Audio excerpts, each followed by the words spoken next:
Students, today we are going to start class 11th English, and for that I am going to let you know that which books are prescribed by the CBSE board of NCERT, which is the part of your 11th English curriculum.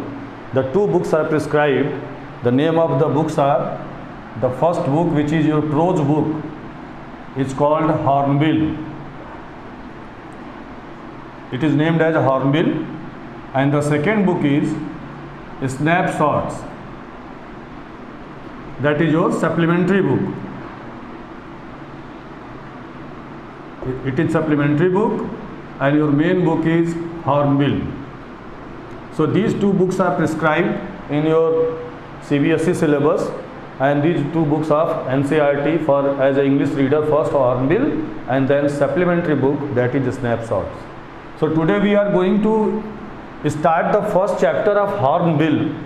So just listen very carefully. The first chapter of this book Hornbill is titled as The Portrait of a Lady.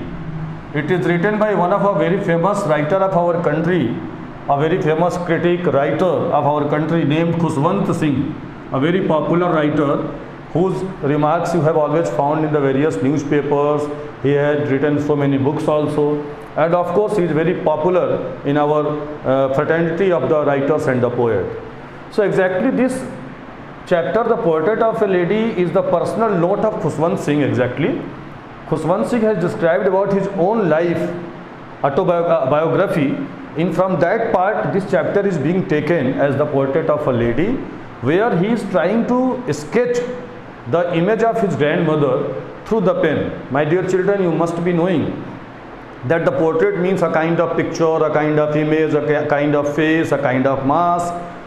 So it is just a kind of picture which is drawn here, not by the colors, not by the various colorful instruments, but here the writer Khushwant Singh has drawn the picture of his grandmother as a lady here through the words which is titled here as The Portrait of a Lady. So I hope that now title is clear about the chapter The Portrait of a Lady. Now, who is the lady here? I have told you the lady is described here, which about whom the Khushwant Singh has tried to draw the image or draw the picture by using the beautiful words.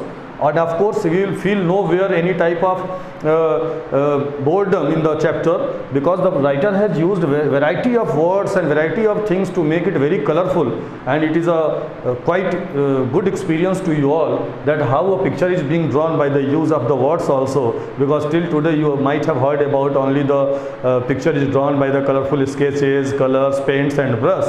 But here you see the different aspect of the portrait, that where the picture is being drawn by the writer, but only by the using the beautiful words, and this is the beauty of the literature. So let us start The Portrait of a Lady.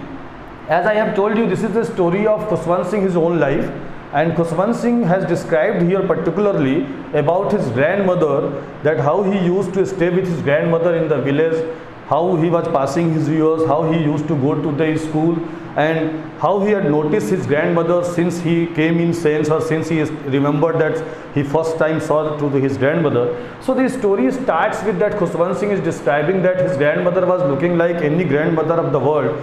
She was having the crisscross of the wrinkles on her face, she was old, she was a little bent, and she was walking with difficulty. So generally we all have the grandmothers with a similar type of appearance, that she looks very old, she looks very kind, her hairs are looking to be white. So it is all thing which the writer has described here.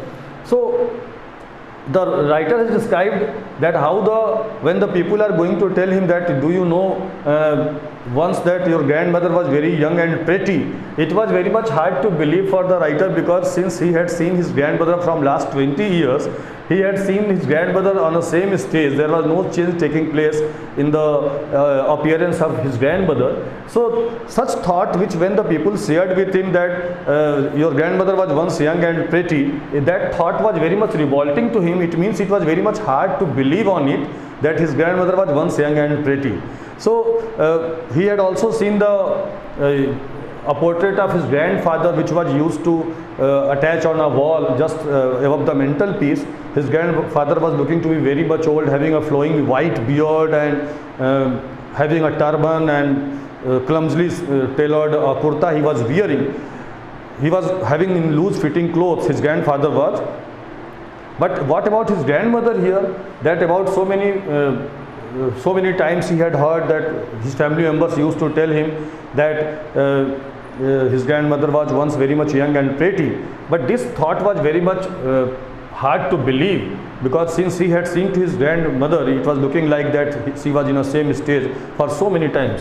Even though when grandmother used to tell him the stories of his childhood time, it just looks like that grandmother was telling something lie to him, and he feels that the grandmother should not do like that because it was not dignified with her part, because he feels that grandmother is a very kind lady and she was never going to tell a lie. But the writer's childish heart is feeling that his grandmother was telling a lie when she used to tell that his grandmother was very good once she was also like a childhood time and she was young also. By seeing the grandfather also, the image of grandfather, he could not believe that grandfather was a sort of man who would have a son or who would have a wife also. By seeing the image of him on the just above the mantelpiece in the living room, he feels that the grandfather was only a sort of man who is always suitable only for the grandfather post. He could not have a wife and he could not have anywhere any son or any children. So this is all the thinking was taking place into the mind of writer, and he feels that it is all the false thing which the people are telling him, that his grandmother was married also and she was having the husband also, because the child heart of the Khuswant Singh was not knowing it enough that how it is essential for having to get married to having the sons or grandson. So coming to the next, that she was always looking to be short height, fat, a little bent. So if he talks about his grandmother, this thought is almost revolting, that she was not young and pretty. It means that she was not looking physically very good because she was in her old age, but at the same time he feels that though his grandmother was not pretty, but she was beautiful. Every grandmother is very beautiful for everyone. You know that grandfather is a very beloved relation with the grandchild. So both are having a very good relation and they love to each other too much. So that is why you have never heard that any grandmother is not looking good or she is not beautiful. So when I talk about beautiful, it means the beauty of heart, the beauty of behavior, the beauty of thinking. It means the kindness, the loveliness, the love, the affection, the kind behavior which she was showing to her grandson. It was all kind of thing which was making her very much beautiful, and that is why she has compared her grandmother with a peaceful place where we go to see in the mountains, in the landscape, and you feel a kind of quietness and peaceful to your mind and heart. Similar type of peaceful feeling is being created after seeing the grandmother's face. So he has compared the beauty of his grandmother with the beauty of a lovely landscape, because as landscape provides us a kind of contentment, a kind of relief, a kind of peace. Similar type of peace and relief was felt by the writer whenever the Khuswant Singh comes in the company of his grandmother. Of course, his grandmother face was having the wrinkled face. Wrinkled means popularly आप जान सकते हो जिसको झुर्रियाँ कहते हैं, चेहरे पे झुर्रियाँ पड़ी हुई थी. It means what I mean to say exactly. So she was not physically good, but of course the beauty of heart was making so much beautiful. So that is why she was looking like very beautiful, and the grandson Khuswant Singh has compared his grandmother just like a beautiful scenery or beautiful landscape, because it was just providing a same type of peace and serenity by seeing the face. Of course, the years were rolled away and they used to stay in the village where grandmother Khuswant Singh and his parents used to stay there. Then once what happened, that his parents went to the city to make themselves settled, and meanwhile he was left into the village in the company of grandmother. So both became very good friends, because now all the time of Khuswant Singh was passing in the company of his grandmother. So what is important here, that his friendship started to grow more and more stronger since his parents went to the city to make themselves settled, and that time he was accompanied with his grandmother only. So every day it was now the routine of grandmother that she made him wake up in the morning and making him ready for the school, giving into the breakfast the stale chapati with bread and with butter and a little sugar, arranging his all slate and chalks etc. before going to the school. So it was every day the routine of the grandmother to, and while she was making him ready or making him bath or making him ready for the school, she always used to sing a monotonous song, religious song, which was with a feeling that her grandson would also learn it. And though the voice was very monotonous, but even though Khushwant Singh was very much happy to listen the song of his grandmother, moreover she was also having a habit of telling the bits of rosary. So she always used to have a rosary, a kind of pulse rosary in her hand, by which she was just looking to be muttered or prayer to the God, which was inaudible.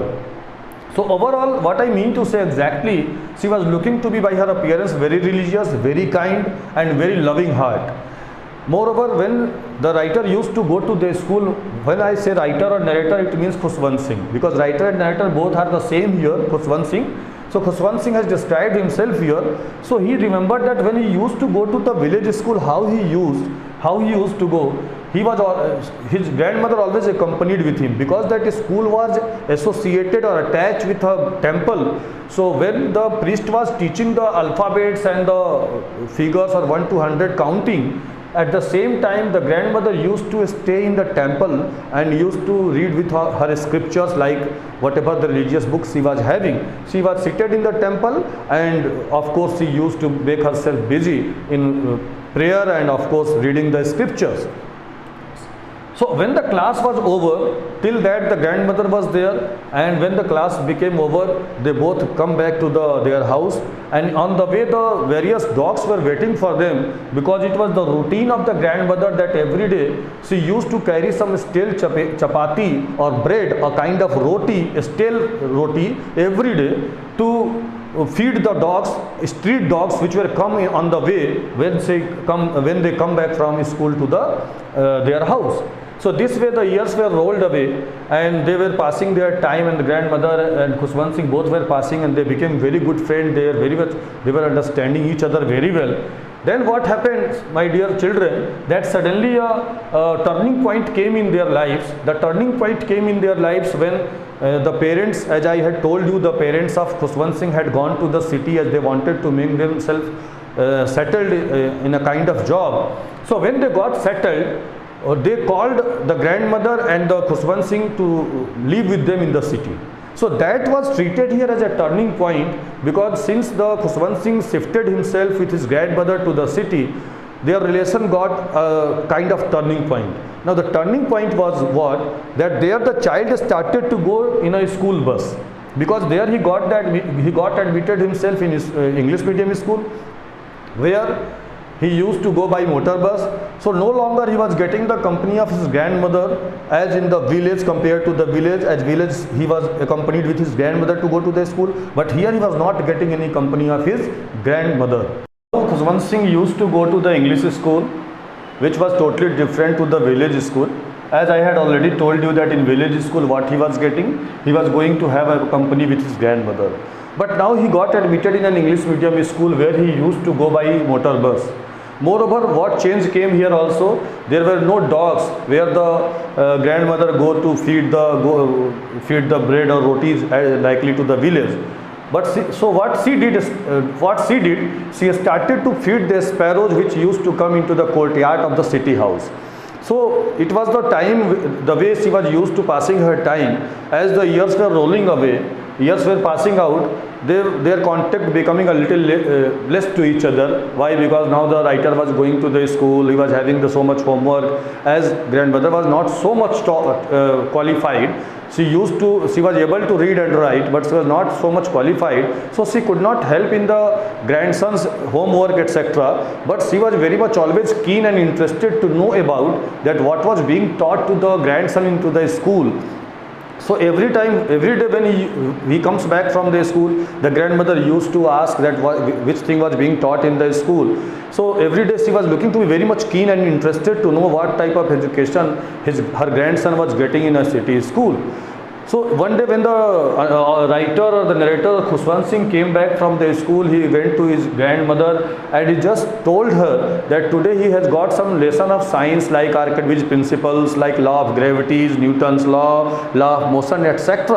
After hearing all this, the grandmother was not looking to be very much happy exactly. Why? Because she was believing in a kind of a school where some knowledge of scripture, some type of religious education must be given to be there. But here the writer was not mentioning any such type of education, which was making the grandmother a little upset or unhappy, you can say. But she was not saying anything to her grandson, because she was a kind of lady who was always making a compromise with herself in any type of situation. So she just make herself silence. One day what happened exactly, that when narrator came back from his school, he was very much excited, and suddenly he just told to his grandmother that grandma, today we have got some music lessons. Now after listening that, the grandmother was looking to be dumbstruck. It means she was looking to be startled. She was looking to be very much surprised, because she was never supposing that music is a kind of subject which was having any relation with the gentle community of the society, because it was the time when the Khushwant Singh was relating, when the music was not taken be a good thing for the gentle community, and it was having only association, lived association, what I mean to say, what the writer has described here, lived association. It means mean. It means mean. It means what? That music was meant for the mean-minded people, not for the educated and gentle community of the society. Because that time music was only the monopoly of harlots and beggars. Harlots means prostitute, and beggars means, you know, that beggars who are begging everywhere. So what does it mean? It means that music was having only the relation with the harlots and beggars, according to the grandmother. So when she heard about that her grandson had got some music lesson, she was very much upset, and she became silent totally, and her silence was showing that her disapproval with the things which was being taught in the school, which was totally unexpected from the side of grandmother. So after that time they were having a rare talk with each other.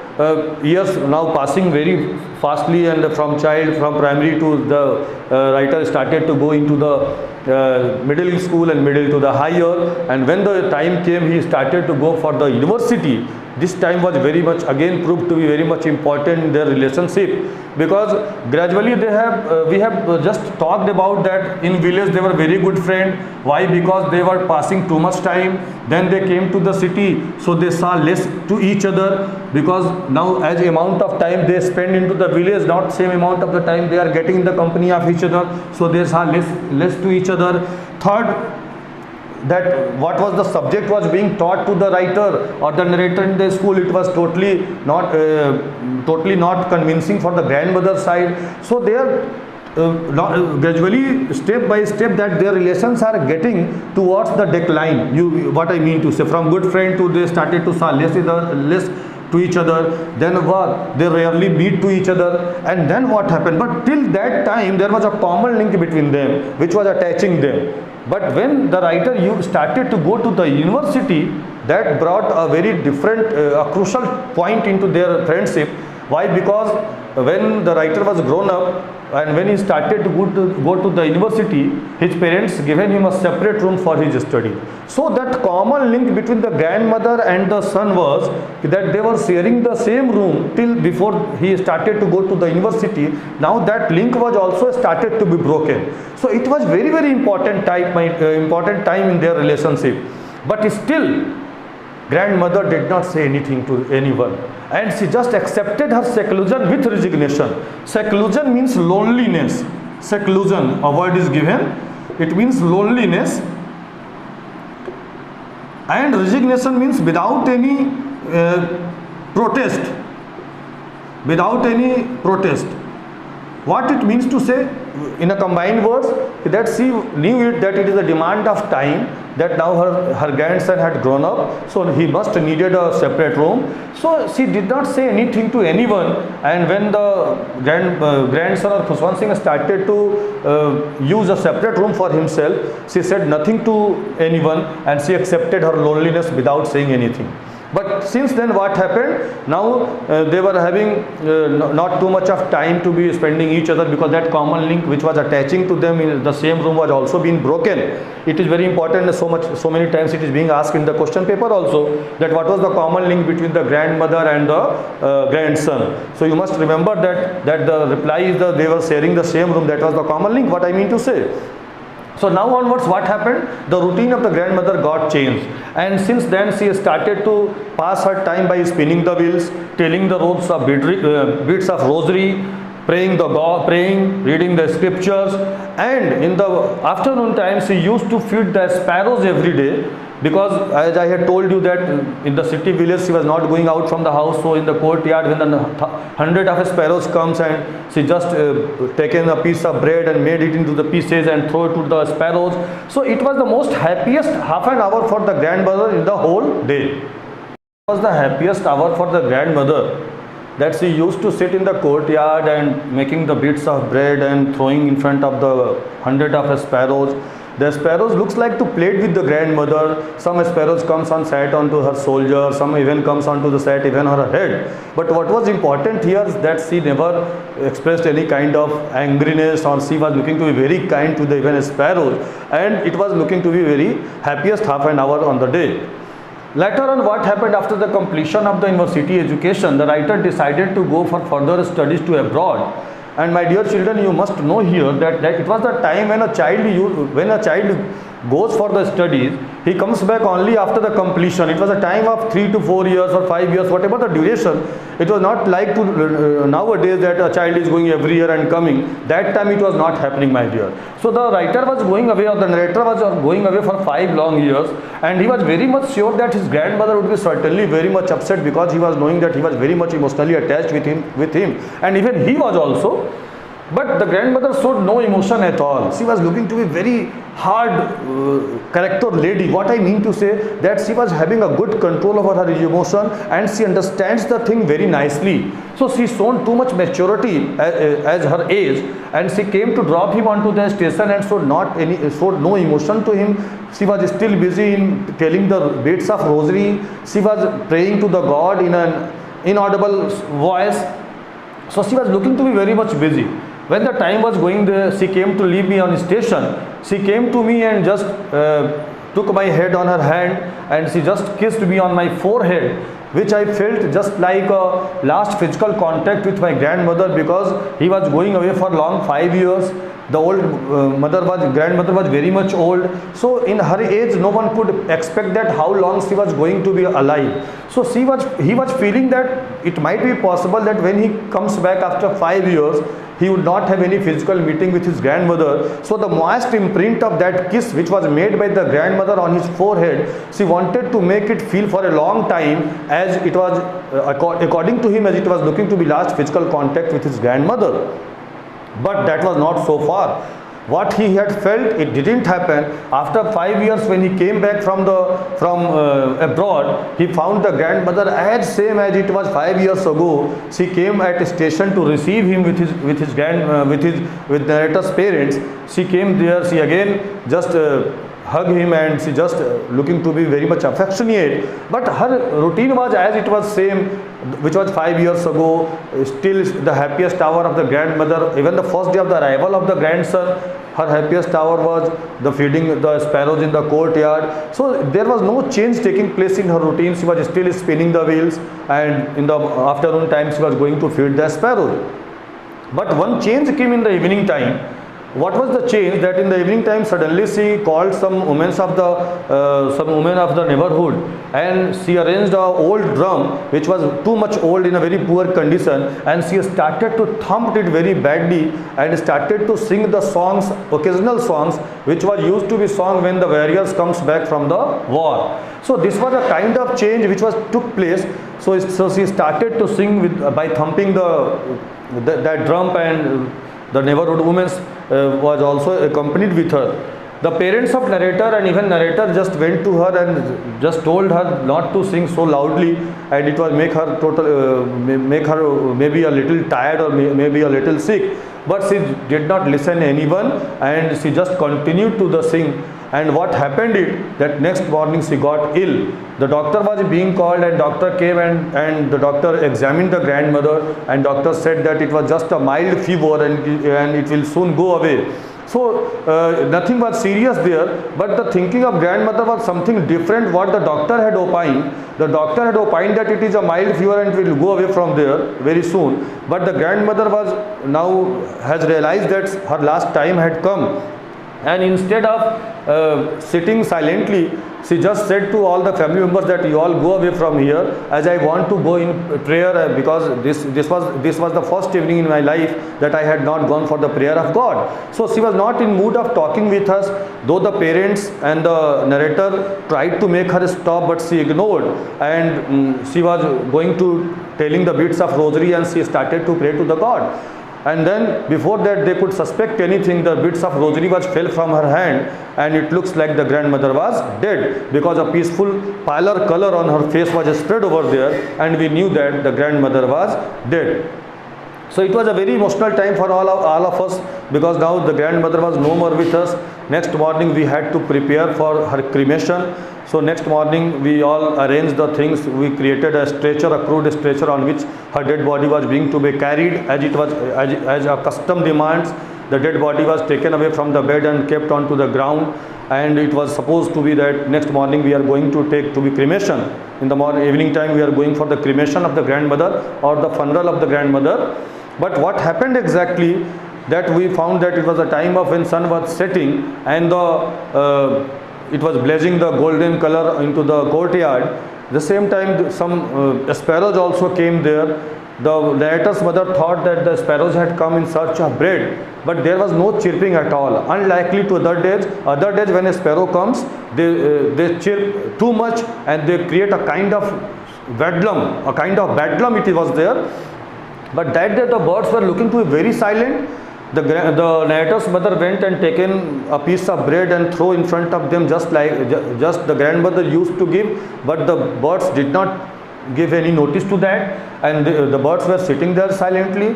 Finally, when they started to carry the dead body of grandmother, the sparrows were also flew away from there very silently. There was no chirping at all. It was looking like that they were also expressing their mourn onto the death of the grand lady or the grandmother of the narrator. So it was a very sad moment for the family members and even to the birds, because everybody was mourning onto the death of that religious lady, which is described here as the narrator's grandmother. Next morning when the sweeper came, he swept away all the piece of breads, because the birds had not given any notice to those piece of breads which were thrown by the narrator's mother. It shows that even the birds were not very much sad. Birds were very much sad, and they were expressing their mourn unto the death of grandmother. So this is the end of a very interesting chapter, The Portrait of a Lady. It is taken from the NCERT book Hornbill, as I have told you. There are questions given in the bottom of the book. You go through the questions and send your queries to the email and to the comments. It will be sorted out before next chapter if anyone having any problem. Thank you very much.